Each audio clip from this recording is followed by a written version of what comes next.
오늘은 에스겔 또 이 에스라 말씀을 보겠습니다. 우리 에스겔 29장 3절 말씀을 먼저 보도록 하겠습니다.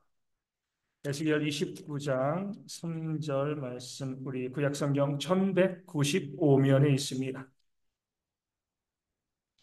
구약성경 1195면 에스겔 29장 3절 말씀입니다. 에스겔 29장 3절 1195면에 있습니다. 제가 말씀을 읽어드립니다. 너는 말하여 이르기를 주 여호와께서 이같이 말씀하시되 애굽의 바로 왕이여 내가 너를 대적하노라. 너는 자기의 강들 가운데 누운 큰 악어라. 스스로 이르기를 나의 이 강은 내 것이라 내가 나를 위하여 만들었다 하는도다. 아멘. 에스겔 29장에는 애굽이 받을 심판에 대한 내용이 나와 있습니다. 하나님께서 애굽 왕 바로, 이 파라오죠. 이 바로에 대해서 대적하신다, 심판하신다. 그렇게 말씀하신 그 원인이 무엇이죠? 그 바로 왕이요. 그 나일강, 그 자신의 영토와 자신의 땅을 바라보면서 이거 내 것이다. 내가 만들었어. 내가 얻은 거야. 내 힘으로 내가 얻어낸 거야. 이거 내 것이야. 이렇게 이야기하니까 하나님께서 천지 만물은 다 내 것이 아니냐? 왜 하나님의 것, 내 것을 가지고 네가 네 것이라고 이야기하냐? 내가 너를 대적하여서 그것을 빼앗아 가겠다. 이렇게 말씀하시는 거죠. 오늘 우리도 마찬가지입니다. 우리가 살아가면서 정말 주의해야 될 것은요. 내 것이다, 내 소유다라고 생각하는 순간이 무너지는 것. 내가 했으니까, 내가 벌었으니까, 내가 노력했으니까, 내가 얻어냈으니까, 그 내 거지, 내 것이지. 그렇게 할 때 하나님께서 그것을 우리의 교만으로 보시고요, 대적하시고요, 그것을 빼앗아 가시는 겁니다. 내게 있는 모든 것, 내 생명과 내 재능과 내 능력과 내 모든 것, 내 시간까지라도, 내 건강까지라도 이것이 누구의 것이죠? 하나님의 것이죠. 이것이 하나님의 것임을 어떻게 알 수 있어요?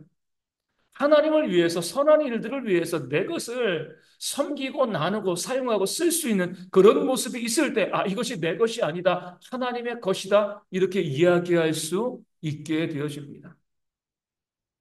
내 통장에서 100만 원 꺼내서 남주는 거 쉬워요, 어려워요? 어렵죠. 은행 가면은요, 은행 직원이요, 1억씩 꺼내줍니다. 왜요? 자기 돈이 아니니까. 은행에 맡긴 돈이잖아요. 그렇죠? 자기 돈이면 꺼내줄 수가 없는 거죠. 내 돈이 아니니까 1억이 뭐예요? 1,000억을 예금한 사람이 1,000억 달라고 하면 꺼내줍니다. 아까운 게 어디 있어요? 자기 돈이 아닌데. 내 것이냐 아니냐, 이제 아깝냐 아깝지 않냐, 여기에서 판가름 나게 되어 있습니다. 내 시간도요, 내 물질도, 또 내 지식도, 내 재능도 하나님을 위해서 쓰는데 내가 아까워하면은요, 내 것이라고 생각하는 겁니다. 그때 하나님께서 그런 사람을 대적하시는 거죠. 왜? 하나님, 내 것을 가지고 너는 네 것이라고 착각하고 교만하게 그렇게 행동하느냐? 그런 마음을 가지시고 우리가 믿는 자로서요. 내게 있는 것이 내 것이 아님을 알고 우리가 내 것을 가지고 뭐에 힘쓰는 거죠? 선한 일에.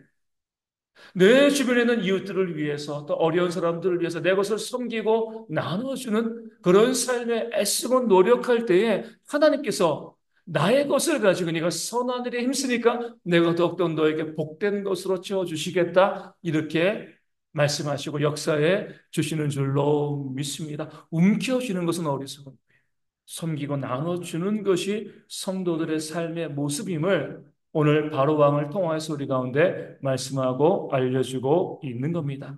우리 29장 7절 말씀 또 보겠습니다. 그들이 너를 손으로 잡은즉 내가 부러져서 그들의 모든 어깨를 찢었고 그들이 너를 의지한즉 내가 부러져서 그들의 모든 허리가 흔들리게 하였느니라. 아멘. 우리 6절 말씀 보면은 갈대 지팡이이다. 애굽에 대해서 이렇게 이야기하고 있습니다. 그 애굽이요. 갈대 지팡이니까 겉으로 보면 멀쩡한 거거든요. 이스라엘이 그 갈대 지팡이를 붙잡았습니다. 의지했어요. 그것을 강력하게 붙잡고 그 갈대 지팡이를 의지하니까 그 갈대가 속이 비어 있잖아요. 그게 부러지면서 어깨를 찢고요. 흔들리게 만들어 버린다는 거죠. 하나님께서 경고하시는 겁니다. 하나님을 의지하지 아니고 사람을 의지하면 이런 일이 발생하게 되어 진다는 거죠. 우리 이제 대부분은 좀 인생의 연륜이 있잖아요. 살아가면서 사람을 의지하면 어떤 일이 벌어지나요? 반드시 배신당합니다. 내가 찔리고요. 상처받는 일들이 너무나 많이 생기게 되어 있는 거예요. 사람은요, 그렇다고 해서 미워하시면 안 되는 거죠. 사람은 무슨 대상이에요? 사랑하기만 하면 되는 거예요. 배신당할 수도 있고, 상처받을 수도 있지만 내가 사랑할 수만 있으면 되는 겁니다. 우리가 의지할 수 있는 대상은 오직 하나님이신 거죠. 그렇죠? 사람에게 상처받았다고 해서 사람을 미워하시면 안 되는 거예요. 근데 사람은 나도 그러고 원래 그렇습니다. 의지하고 붙잡고 바라보지만 결국 나에게 상처를 주는 그런 존재가 사람이 되어 지는 겁니다. 물질을 의지하면요, 물질이 더 상처를 주는 거죠. 하나님 위에 우리가 의지하는 모든 것들은요, 우리에게 상처를 주고 우리를 무너뜨립니다. 그렇기 때문에 오늘 말씀은 하나님께서 오직 하나님만, 나만 의지하라. 내가 너에게 참된 도움과 보호자가 되어지지 아니하겠느냐. 이 말씀하시면서 하나님만 믿고 의지할 것을 우리 가운데 또 권면하고 말씀하고 계신 거죠. 우리 에스겔 33장 5절 말씀 보겠습니다. 33장 5절 말씀입니다. 그가 경고를 받았던들 자기 생명을 보존하였을 것이나 나팔 소리를 듣고도 경고를 받지 아니하였으니 그 피가 자기에게로 돌아가리라. 아멘. 우리 바스폰에 대해서 말씀하시면서 우리 경고해 주잖아요. 그렇죠? 그 경고해 주는데 그 경고를 받고 깨달아 알면 생명을 보존하지만 그 경고를 받고도요, 깨달아 알지 못하고 무시하면은요, 그 생명을 잃을 수밖에 없는 겁니다. 계속 하나님께서는 말씀을 통해서 우리 가운데 경고하십니다. 이렇게 살아라, 이렇게 살지 말아라. 계속 우리 가운데 말씀을 하시는 거죠. 그런데 우리는 어때요? 그 경고의 말씀을요, 가벼이 여기는 거죠. 아, 괜찮아, 문제 없어. 그러다가 무너지고 넘어지는 겁니다. 우리 가정에서도 그러잖아요.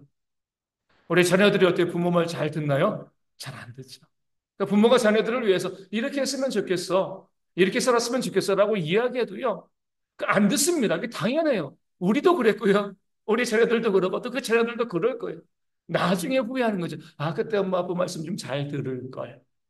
내가 왜 때 그 말을 듣지 아니했을까?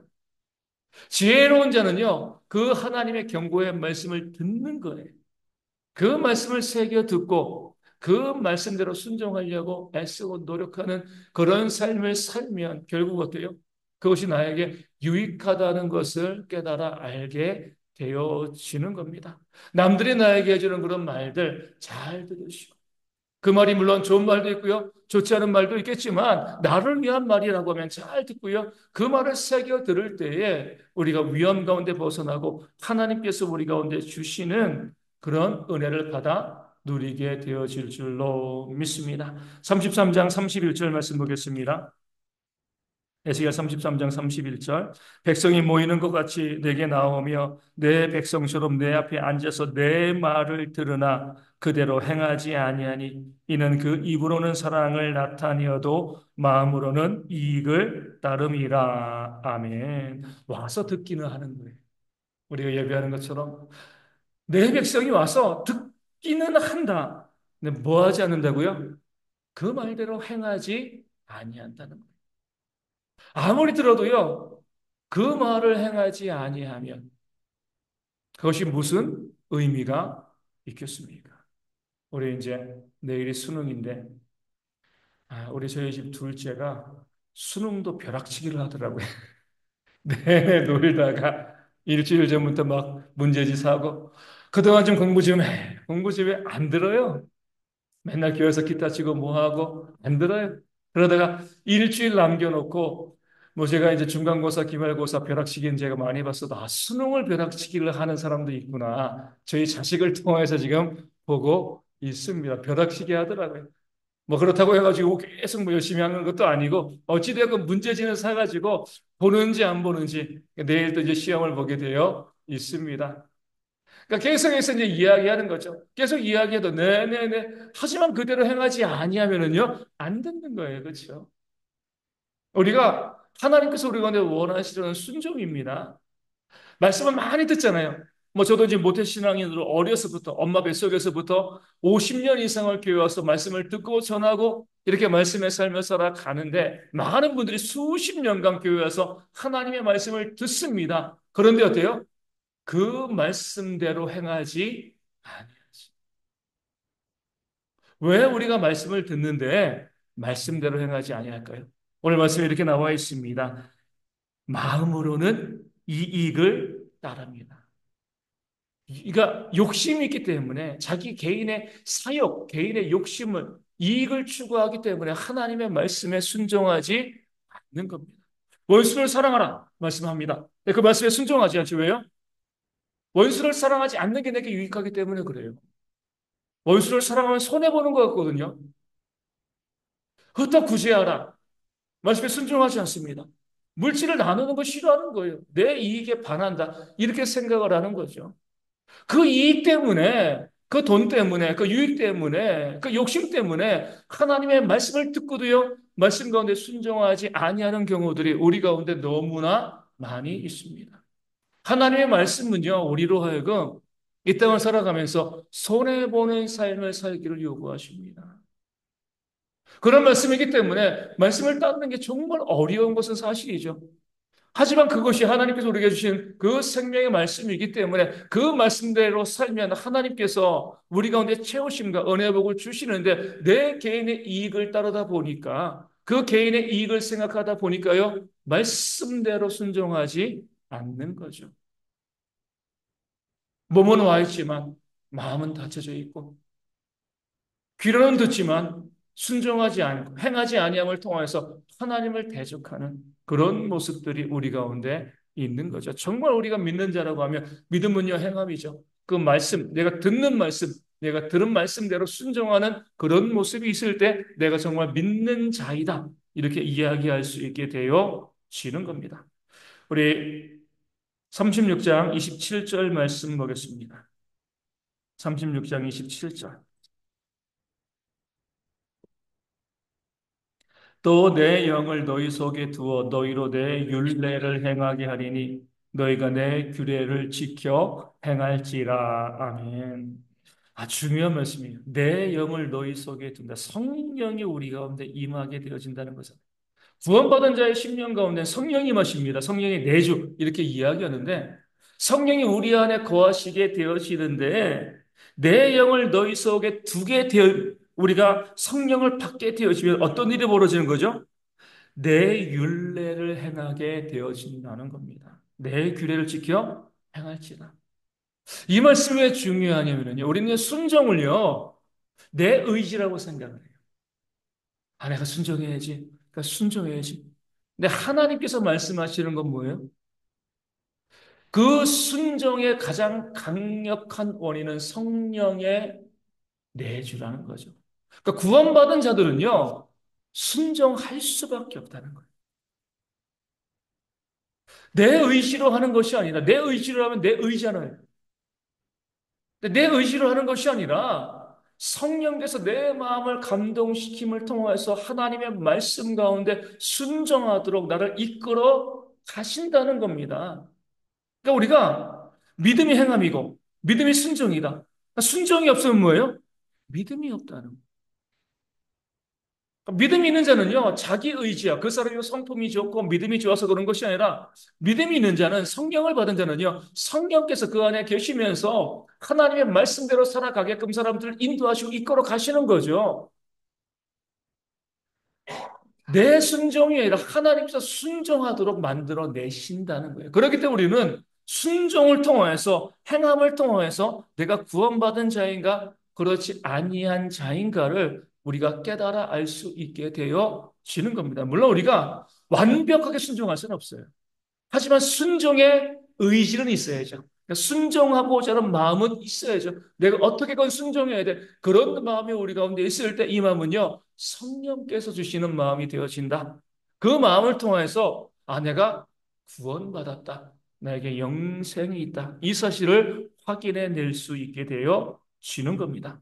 우리 42장 20절 말씀 보겠습니다. 에스겔 42장 20절 말씀. 42장 20절 말씀입니다. 그가 이같이 그 사방을 측량하니 그 사방 담 안마당의 길이가 500척이며 너비가 500척이라. 그 담은 거룩한 것과 속된 것을 구별하는 것이더라. 아멘. 이 성전의 담이에요. 그렇죠? 환상 중의 성전을 봤는데 그 성전의 담으로 하나님께서 무엇을 말씀하시냐면 거룩한 것과 속된 것을 구별하는 것이다. 이게 바로 교회가 되어야 한다는 거예요. 세상은 아무리 악하고요. 세상은 아무리 더럽고 해도 교회는 거룩해야 됩니다. 교회는 신실하고요. 정의로워야 되는 겁니다. 이게 바로 하나님께서 교회 가운데 요구하시는 거예요. 아무리 악이 횡행하고요. 아무리 사기가 있고요. 아무리 욕심이 있고 그래도 교회만큼은요. 거룩함. 이 거룩함의 다른 말이 사랑이죠. 또 그 사랑, 섬김과 나눔에 대해서 공의와 정의에 대해서 교회가 온전히 세상과 구별되어질 때 거기가 하나님의 임재가 있는 곳이에요. 우리 자주 말씀드리지만 노아의 시대에 하나님께서 이 땅을 심판하신 그 이유는요. 그 교회 안에 세상에 악이 들어와서 교회가 악에 물들게 되어지니까 하나님이 이 땅을 심판하신 겁니다. 마지막 때도 마찬가지예요. 교회가 무너질 때 주님의 재림이 이 땅 가운데 임하게 되어지는 거죠. 어찌되었건 우리가 그날 이전까지라도 우리가 속해 있는 교회만큼은요. 세상 사람들이 봤을 때, 아, 정말 교회는 선해, 교회는 정의로워, 교회는 거룩해. 이런 말들을 세상 사람들에게 들을 수 있어야지 하나님의 임재가 있는 성전이 되어지는 겁니다. 그렇지 아니하고요. 세상이 맨날 교회를 해서 손가락질하고, 아, 이 세상보다 더 나쁜 사람들. 그렇게 말하게 되어지면 교회가 무너지게 되어 있는 거죠. 그러니까 교회가 거룩하다는 것은 뭐예요? 교회를 구성하고 있는 성도들의 삶이 세상과는 구별되어야 한다는 겁니다. 믿는 자들이요, 믿지 않은 세상 사람을 부끄럽게 해야 돼요. 야, 저 믿는 사람들을 바라보니까 내 삶이 너무나 부끄러워. 이런 모습을 보여줄 수 있어야지. 믿는 사람들을 보면서, 아, 내가 저 사람들보다 더 낫게 살고 있어. 내가 더 선해. 이런 말을 들으면 안 되는 거죠. 이 시대의 교회가 무너지고 있고요. 교회가 힘을 잃어가고 있는 중요한 이유는요. 거룩함과 속됨을 구별하지 않기 때문에 그렇습니다. 교회 안에 그 죄악된 것들이, 온갖 더러운 것들이, 그 불의한 것들이 너무나 많이 들어와 있기 때문에 교회도 무너지고 세상이 더욱더 악으로 치달을 수밖에 없는 거죠. 내가 믿는 자로서 거룩한 삶, 선한 삶, 정의로운 삶, 공의로운 그런 삶을 살아가는 그런 모습이 우리 가운데 있을 때 하나님께서 그 교회를 통해서 그 성도를 통해서 은혜의 역사를 부어주실 줄로 믿습니다. 43장 11절 말씀 보겠습니다. 우리 43장 11절입니다. 만일 그들이 자기들이 행한 모든 일을 부끄러워하거든 너는 이 성전의 제도와 구조와 그 출입하는 곳과 그 모든 형상을 보이며 또 그 모든 규례와 그 모든 법도와 그 모든 율례를 알게 하고 그 목전에 그것을 써서 그들로 그 모든 법도와 그 모든 규례를 지켜 행하게 하라. 아멘. 성전을 지으시고 또 그 성전을 보여주시는 목적 중에 하나는 뭐예요? 부끄러워하도록 만드는 거예요. 무슨 말씀이냐면 부끄러워하는 자에게 희망이 있습니다. 죄를 짓고도 뻔뻔한 자들이 있습니다. 그러니까 희망이 없는 거예요. 예전에 뭐 제가 책 제목만 읽어본 것 같은데 박원서 씨의 그 소설인 것 같아요. 부끄러움을 가르쳐 드립니다. 이런 이제 책 제목이 있었습니다. 너무 사람들이 뻔뻔하다는 거죠. 우리가 죄를 안 짓고 살면 좋겠지만 우리 그럴 수 없습니다. 살면서 계속 죄를 짓고 실수하고 넘어지죠. 그럴 때마다 내가 지은 그 죄에 대해서 부끄러워하면 돼요. 그럼 회개하게 되십니다. 근데 사람들은요, 죄를 짓고도요, 부끄러워하지 않아요. 합리화하고 황당한 거죠. 내가 무슨 잘못을 했냐? 이렇게 이야기하면서 그 죄에 대해서 합리화하고 회개하지 않습니다. 그 죄를 부끄러워하지 않는다는 것, 바로 심판받는다는 것. 죄를 안 지으면 좋겠지만 죄를 짓게 되었을 때 그 죄에 대해서 하나님을 바라보면서 부끄러워하는 그런 모습들 우리가 다윗을 바라보게 되어지면은요 하나님의 마음이 아픈 자였잖아요.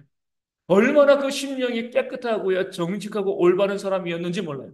근데 왕이 되어지고요 먹고 살만해지니까 그 심령이 타락해서 자기 부하의 아내인 밧세바를 취하는 이 범하는 그런 아주 큰 죄를 짓게 되었습니다. 그럴 때 나단 선지자가 가서 그 죄에 대해서 얼마나 악한 것인가 다윗을 책망하죠. 그때 다윗이 어떻게 고백합니까? 그 눈물로 침상을 지었다 그럽니다. 죄를 안 지으면 좋지만 그도 죄를 지었습니다. 근데 그 죄가 발각되었을 때 변명하지 않고요, 합리화하지 아니하고 그 자신의 죄를 부끄러워하면서 눈물로 회개하는 그런 모습이 있으니 하나님께서 그 심령을 회복시켜 주시는 겁니다. 우리 가운데도 이제 부끄러움이 좀 회복되어야 될 필요가 있습니다. 많은 자들이 악한 삶, 거짓된 삶, 잘못된 삶을 살아가면서도 거기에 대해서 부끄러워하지 않아요. 사랑하지 아니하면서도 부끄러워하지 않습니다. 나누지 아니하면서도 부끄러워하지 않아요. 당연하다라고 생각하는 거죠. 뭐가 문제야? 그렇게 우리가 생각이 되어지면 거기에는요, 희망이 없습니다. 부끄러워할 줄 아는 것이 우리의 삶을 회복시켜 나가는 하나님의 은혜의 모습이 되어지는 겁니다. 우리 에스겔 마지막 44장 30절 말씀 보겠습니다. 44장 30절 말씀.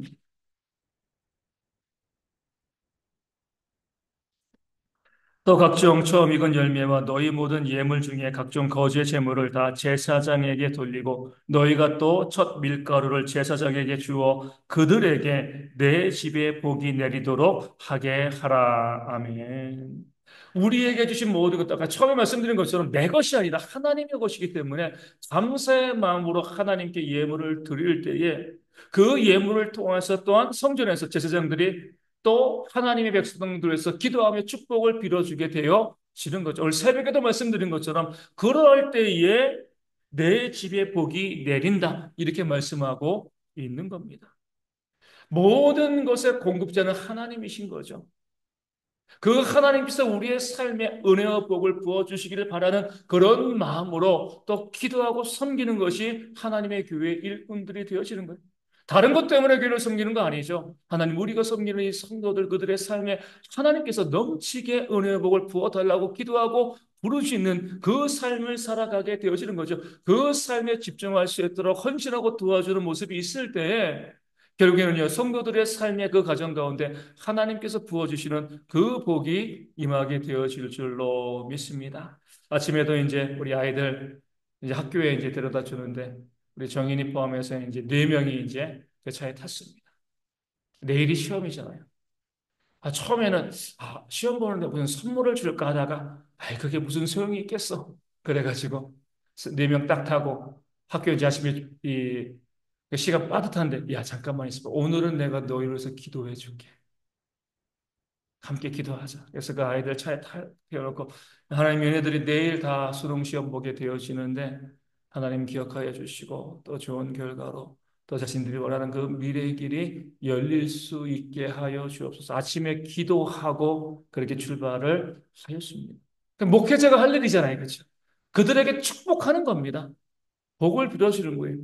그런데 이제 한 명이 그러더라고요. 목사님, 저는 수능 안 봐요. 그러더라고요. 은혁이가 수능 안 본다고. 그러니까 친구들이 기태가 야, 그러면은 왜 미리 얘기해야지? 왜 우리에게 올 복을 네가 거기서 조금 빼앗아가? 이렇게 얘기하더라고요. 기태가. 그래가지고 너 내일 우리 시험 볼 때 계속해서 집에서 기도하고 있어.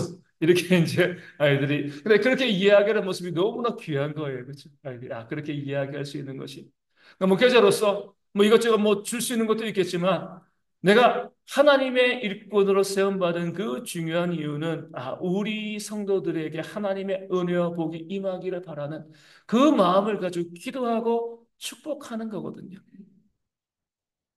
그런 모습, 그런 사역들이 교회 가운데 온전히 진행되어질 때 내 집에 복이 내리도록 하게 하라. 이 말씀이 우리 모든 가정에게, 우리 성도에게 임하게 되어질 줄로 믿습니다. 우리 앞에 에스라로 가겠습니다. 시대상으로 이제 에스라가 에스겔보다 뒤에 있기 때문에 에스라 1장 1절 5절 우리 구약 성경 711면에 있습니다. 좀 더 앞쪽으로 711면 에스라 1장 1절 그리고 5절 말씀. 이번 주일의 말씀에도 이제 이 본문이 또 나오게 또 되어집니다. 에스라 1장 1절과 5절 말씀 711면. 1절 말씀 제가 먼저 읽어드리겠습니다. 바사왕 고레스 원년에 여호와께서 예레미야 입을 통하여 하신 말씀을 이루게 하시려고 바사왕 고레스의 마음을 감동시키심에 그가 온 나라에 공포도 하고 조소도 내려 이르되 5절 말씀에 이에 유다와 베냐민 족장들과 제사장들과 레위 사람들과 그 마음이 하나님께 감동을 받고 올라가서 예루살렘의 여호와의 성전을 건축하고자 하는 자가 다 일어나니 아멘. 두 말씀에 공통적으로 등장하는 단어가 감동이에요. 감동. 그죠? 하나님께서 이 바벨론 지역에 포로로 잡혀 있는 이스라엘 백성들을 다시 고향으로 돌아가게끔 고레스의 마음을 감동시키는 겁니다. 결정은 고레스가 하지만 하나님께서 그 마음을 감동시키는 거죠. 그러니까 비상식적인 거죠. 자기 나라의 포로인데 데리고 있으면 얼마나 유익해요. 그런데 너희가 너희 땅으로 가서 성전을 지어라. 이렇게 이야기합니다. 5절 말씀 보면 그 고레스 왕의 말을 듣고요. 바벨론에 살고 있던 유대인들이 다시금 예루살렘으로 가고자 합니다. 이것도 말도 안 되는 거예요. 70년 이상 포로로 살았습니다. 바벨론 땅에 다 적응하고 정착했어요. 삶의 터전이 있고요. 또 친구들도 있고요. 그 바벨론은 선진국이었고, 그리고 예루살렘은요, 황폐화된 농촌 지역이었습니다. 그런데도 하나님께서 그들의 마음을 감동시키니까 어때요? 그들이 다시금 모든 것을 버리고 예루살렘으로 가기로 결정하는 겁니다. 이게 바로 성령의 역사가 되어지는 거죠. 우리는요, 다 우리가 하는 것처럼 생각해요. 오늘 교회 왜 오셨습니까? 날도 좋고 이 좋은 수요일 날 저녁에 왜 오신 거예요? 네, 예배하러 왔죠. 하지만 뭐가 있는 거죠? 하나님의 감동하심이 있는 거예요.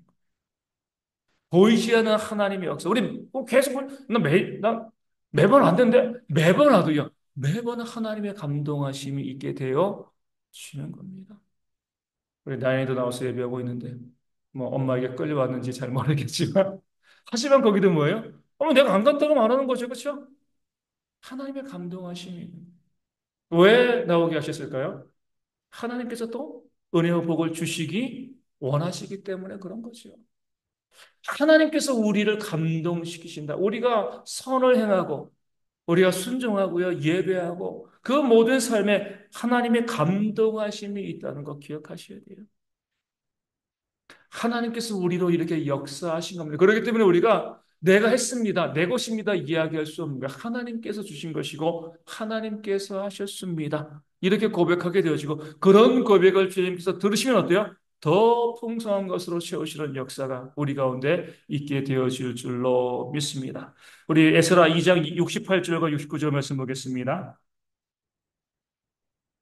2장 68절과 69절 어떤 족장들이 예루살렘에 있는 여호와의 성전터에 이르러 하나님의 전을 그곳에 다시 건축하려고 예물을 기쁘게 드리되 힘 잘하는 대로 공사하는 금고에 드리니 금이 6만 천 다리기요 은이 5천만에요 제사장의 옷이 100벌이었더라. 아멘. 하나님께 드림에 대한 원칙이 나와 있는 거죠. 그러니까 드림의 원칙 우리 두 가지 꼭 우리가 잊지 마세요. 첫 번째 뭐야? 자발적으로 드려야 돼요. 억지로 드리면 안 돼요. 두 번째로는요, 힘 잘하는 대로 분수에 맞게 드리는 거예요. 많이 있으면 많이 드리고요, 적게 있으면 적게 드리면 되는 겁니다.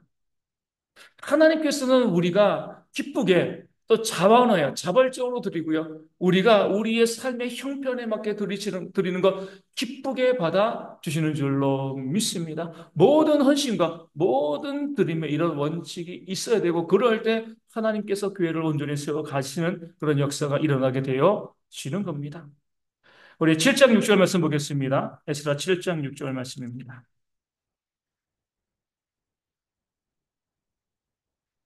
이 에스라가 바빌론에서 올라왔으니 그는 이스라엘의 하나님 여호와께서 주신 모세의 율법에 익숙한 학자로서 그의 하나님 여호와의 도심을 입음으로 왕에게 구하는 것은 다 받는 자이더니. 아멘.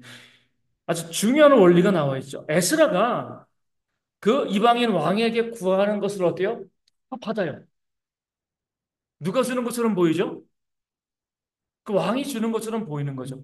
근데 그 앞에 어떠한 구절이 나와 있어요? 그의 하나님 여호와의 도우심을 입음으로. 그렇죠. 그러니까 중요한 원리인 거예요. 우리가 누군가에게 무엇인가를 요청하고 무엇인가 구할 때 그 사람이 나에게 주는 것은 그 사람에게 달려 있는 것이 아니에요. 하나님에게 달려 있는 겁니다. 그러니까 하나님께 기도하는 거죠. 하나님 그 사람으로 하여금 나에게 은혜를 베풀어 주옵소서. 하나님께서는 사람을 통해서 우리가 은혜를 베풀어 주시는데 그렇다고 해서 직접 나에게 주는 그 사람, 그 의지, 그 사람의 마음이 나에게 열려 있는 것이 아니라 하나님께서 어때요? 그 사람을 통하여서 나에게 공급하시는 그런 역사가 있게 되어 주는 거죠. 물론 주는 그 사람도 귀한 일을 감당하지만 그 사람의 마음을 움직이시는 분이 바로 하나님이시다. 그러게 우리가 누군가에게 무엇인가 받고 싶은 것이 있다라고 하면 그 사람에게 손 벌리기 이전에 뭘 먼저 하는 거죠? 하나님께 기도하는. 하나님 그를 통하여서 그 사람들이 나에게 공급하게 해달라고. 우리 사업하는 것도 우리 장사하는 것도 마찬가지잖아요. 손님을 오게 하시는 분도 누구예요? 하나님 되시는 분이죠. 그 손님이 귀하지만 그들이 와서 뭐 가게 가서 물건도 팔아주고 뭐도 하지만 그들을 움직이시는 분도 바로 하나님이 되어주시는 겁니다. 그러하기 우리는요 하나님께 기도하는 거예요.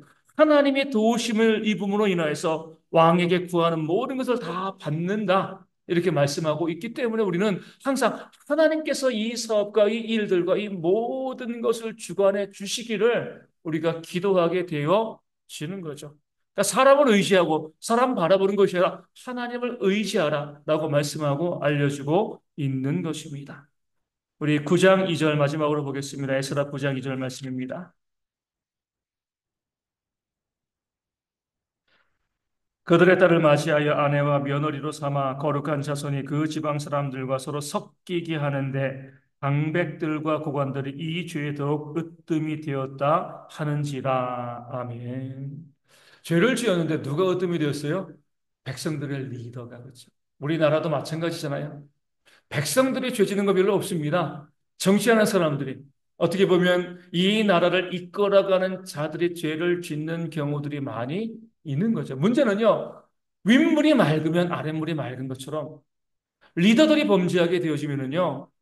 그 백성들도 범죄할 수밖에 없습니다. 정반대의 경우도 있어요. 그 리더들이 선한 일에 힘쓰게 되어지면은요. 그 백성들이 따라하게 되어 지는 겁니다. 그래서 우리가 믿음의 귀한 삶을 먼저 보여주는 모습들이 모든 교회의 일꾼들, 리더들 가운데 있어야 되는 거예요. 그러니까 우리가 하나님께 복을 받으면 더 많이 받게 되어지고요. 책망을 받으면 더 많이 받게 되어지는 이유가 우리가 선한 모범을 보이게 되어지면 성도들이 따라하잖아요. 그렇죠? 그러니까 하나님께서 더 복을 우리에게 주시는 것이고요. 우리가 죄를 짓게 되어지면, 교회를 이끌어가는 자들이 죄를 짓게 되어지면, 성도들이 그 죄에 동참하게 되어지기 때문에 더 큰 심판을 받게 되어지는 겁니다. 그래서 우리가 내가 교회의 일꾼과 리더로 세움받았다라고 했을 때는 두려운 마음이 있어야 돼요. 또 소망도 있어야죠. 아내가 잘해서 좋은 믿음의 본을 보여주고 이것을 통해서 더욱더 큰 은혜의 복을 받아 누려야지. 우리 성도들도 함께 그런 거룩한 삶에 동참하도록 해야지. 그러니까 우리가 2025년 준비해 나가고 있는데 우리 이제 이 교회 일꾼들을 세우면서 다시 한번 그들에게 또 부탁하고 도전하고자 합니다. 우리가 교회에 세워진 일꾼들이라고 하면 마땅히 하나님께 헌신하는 자리에 우리가 있어야 됩니다. 그것이 우리도 복받고 또 성도들도 복받는 그런 길이 되어 주는 겁니다. 하나님께서 우리를 바라보시고 또 공의롭게 심판하시기 때문에 우리가 하는 그것이 우리가 하는 그대로 하나님의 복과 저주를 가르는 것이 되어지기 때문에 우리가 책임이 있는 자라고 하면 교회 일꾼이라고 하면 모범을 신앙의 모범을 보이는 그런 삶을 살아가야 합니다. 그런 도전들이 또한 저희 가운데 또 있어야 할 줄로 믿고요. 우리가 하나님의 교회 일꾼들로서 범죄함을 통하여서 교회를 무너뜨리는 것이 아니라 선을 행함을 통하여서 교회를 함께 세워가는 그런 역사가 이 교회 가운데 있기를 주님의 이름으로 축원을 드립니다. 말씀을 여기까지 볼 수 있도록 하겠고요.